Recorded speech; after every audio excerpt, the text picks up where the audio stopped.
two in blue. Are they conflicting with one another?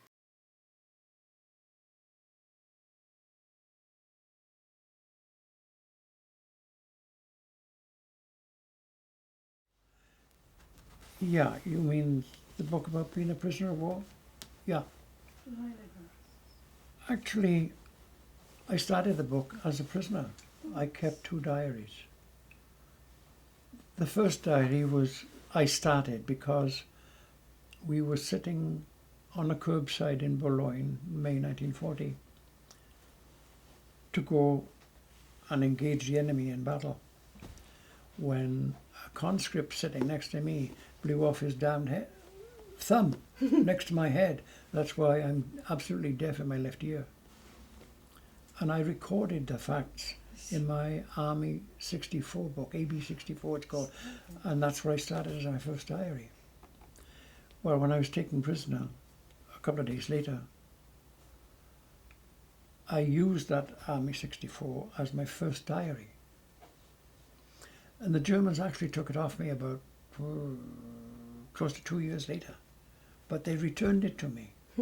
And that was, well, way out, because, it was a diary. But there was nothing in it derogatory about the Germans. It is what had happened to me personally. And so they returned it. That diary had been taken off me, and I still wanted to record what was happening, my confinement, as with tens of thousands of others. I bought a very small lined book for my second diary, which I've also got, and that's in the big book downstairs. But this one I did not keep on my person or in the hut that I was living in. Can we start back at the beginning? Yeah. You are 89 years old. Yes.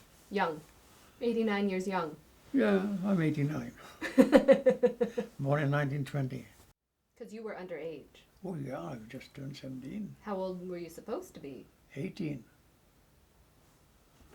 So, this was in August 1937, and I was underage and in the army. August 1938, I'd been promoted to corporal, and I was sent to the British Army Physical Training School, and I became a physical training instructor.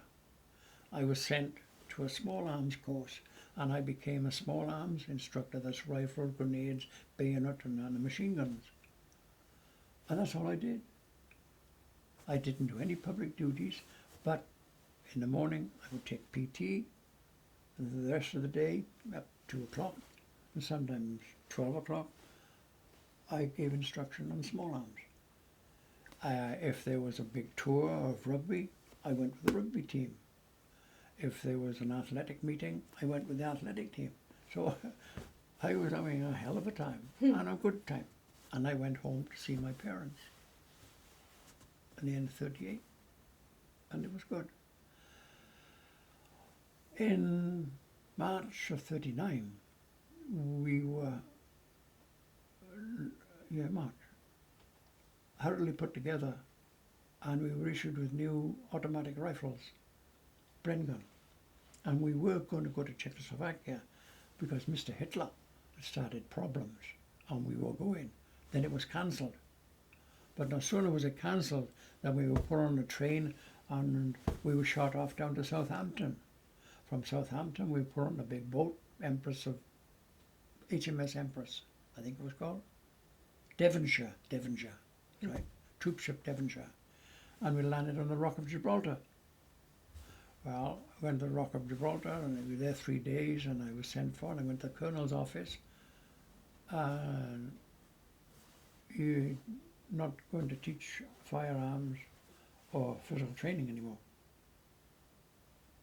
Well, you don't question. I was in front of the Colonel. He said, you will be the senior lifeguard for the Rock of Gibraltar. Wow. My uniform was swimming trunks and a pair of plimsolls and a pith helmet. And they used to drive me out a 3-ton truck, 30 hundredweight rather, not 3-ton, to Sandy Beach. They'd bring my lunch out to me. They'd come for me in the evening and bring me back. And life went on like that. In the meantime, the clouds of war was growing darker and darker. And in August of 1939, I was sent for by the colonel, and I was promoted sergeant in 2 years. August 37 I joined, August 39 I was a sergeant. And how long would it typically take to become a sergeant? Oh God, typically peacetime, probably 12, 15 years. But because of your athletic ability and your training expertise. That's what really counted, I think, was the fact that I was different to the average person. I was excelling in boxing. I had excelled in boxing. I was excelling in running and playing rugby. Yes, I think that had a lot to do with it. But at this point, you were only 19 years old. Yeah.